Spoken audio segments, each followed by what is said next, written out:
Boa noite, professor. Eu sou o Patrick e vou apresentar aqui a prova 1 que o senhor pediu. Bom, o primeiro exercício aqui que é inverter uma lista simples. Eu criei esse método reverse, onde eu tenho uma lista auxiliar e uma inicial que recebem aqui o início da lista para não perder a referência do início, e uma nova aqui que eu coloquei como nula. Aqui eu verifico se a lista é nula ou se ela só tem um item, né, que eu retorno ela mesma.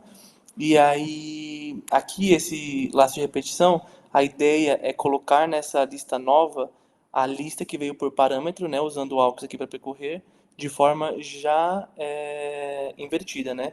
Então aqui todo o valor que está entrando na lista nova é referente à lista que está vindo como parâmetro, mas aí cada valor vai entrando no começo da lista nova para ela ficar invertida. Aqui eu vou percorrer a lista nova, né, que ela já está invertida, para adicionar esses valores da lista nova lá na lista que está vindo como parâmetro, utilizando essa lista início aqui que tem o valor inicial ali de referência.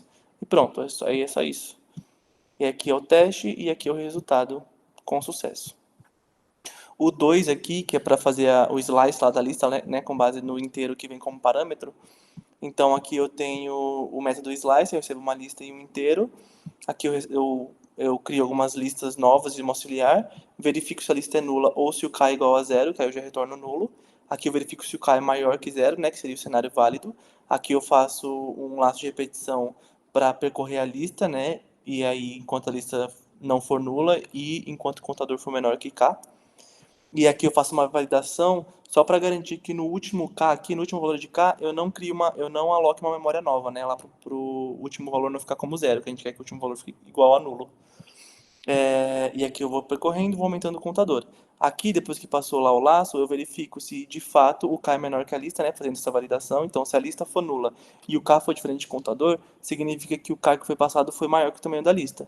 Então, eu já coloco esse erro. E aí, caso contrário, eu só falo que o próximo da nova aqui seria nulo, né? Já porque depois do último valor, a ideia é que o próximo seja nulo e já retorno o aux, tá? E aqui esse else é o else do k positivo, então aqui só se o k for negativo já reclama se o k é negativo, né? Avisando que tem que ser inteiro positivo. E aqui é o resultado. Então o slice foi 3 aqui e deu as três primeiras posições. A 3 aqui, a ideia era separar as pares das ímpares, vindo os pares primeiro, né, na ordem que já estava, e os ímpares na ordem decrescente. Então eu criei esse método aqui par e ímpar, criei algumas listas, né, umas listas pares e algumas auxiliares aqui, e uma ímpar e algumas auxiliares aqui das ímpares.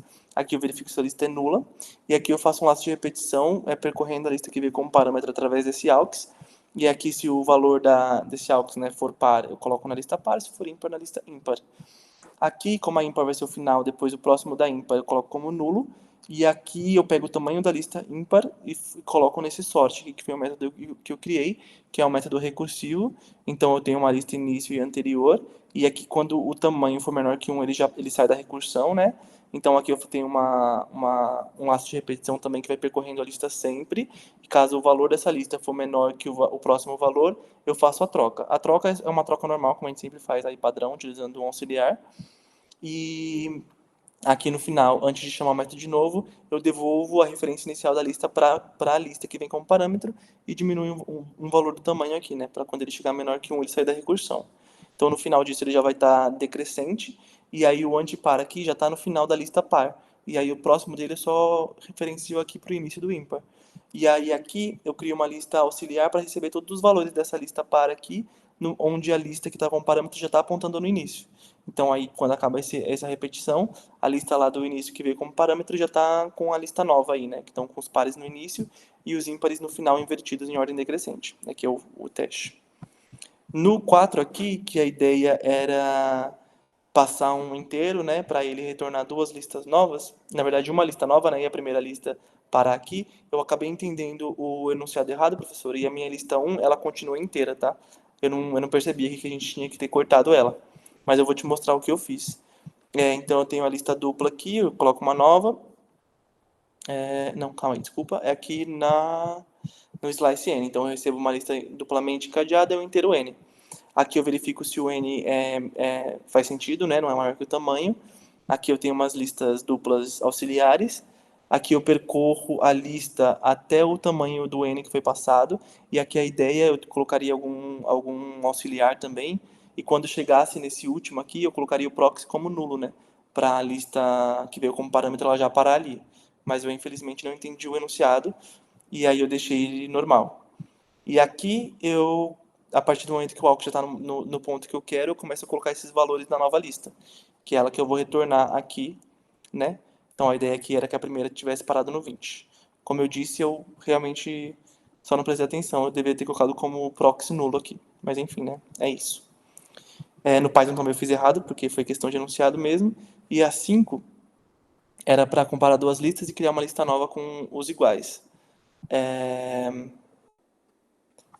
Aqui eu criei o método iguais, recebendo duas listas duplamente cadeadas. Crio algumas listas aqui auxiliares, tem essa flagzinha zero aqui. Aqui eu só verifico se nenhuma delas é nula. Aqui eu percorro toda a lista A e para cada elemento de A eu percorro toda a lista B e vou colocando aqui caso o valor seja igual e a flagzinha muda aqui caso o valor seja igual, para eu saber lá no final se realmente tem um valor igual, porque se a flag for zero eu já retorno nulo porque eu sei que não tem nada igual. E aqui eu vou. E aí eu retorno a lista nova. E aqui está o resultado. Beleza. E a 6 também teve um erro de entendimento aqui do enunciado, peço perdão, mas eu não percebi que era para eu ter colocado de forma decrescente tanto os pares quanto os ímpares. Eu achava que era só colocar os pares primeiro e depois os ímpares. Infelizmente faltou isso. E fiquei um pouco triste porque até o método sort eu já tenho, né? Eu até deixei aqui o sort, tanto de troca aqui. Era basicamente fazer a mesma coisa. Aqui eu acho que a diferença seria que eu teria que ligar os anteriores também, né? Não só os procs. Mas enfim, aqui eu tenho a lista par, a lista ímpar. Vou percorrendo a lista aqui, colocando os pares na lista par, os ímpares na lista ímpares. O final da lista ímpar eu coloco o próximo dele como nulo. Depois eu volto a ímpar lá para o começo, né? Porque como é duplamente cadeado a gente pode fazer isso. A lista D aqui eu vou até o final, a lista de par, né? E aí a lista, quando eu estou no final aqui, o próximo eu aponto para o ímpar.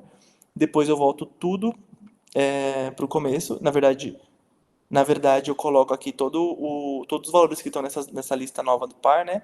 Lá para a lista que veio como parâmetro. E depois eu volto essa lista como parâmetro lá para o começo e retorno ela. Beleza? E aí ela tá assim, colocando os pares no começo e os ímpares no final. Eu, infelizmente, fui desatento aqui na parte do sort. Mas aí eu chamaria o sort antes de fazer a ligação. Então eu pegaria o tamanho do ímpar, colocaria no sort, né? E aqui também o par, eu pegaria o tamanho do par, colocaria no sort. E depois faria a ligação delas. Mas é isso. Obrigado.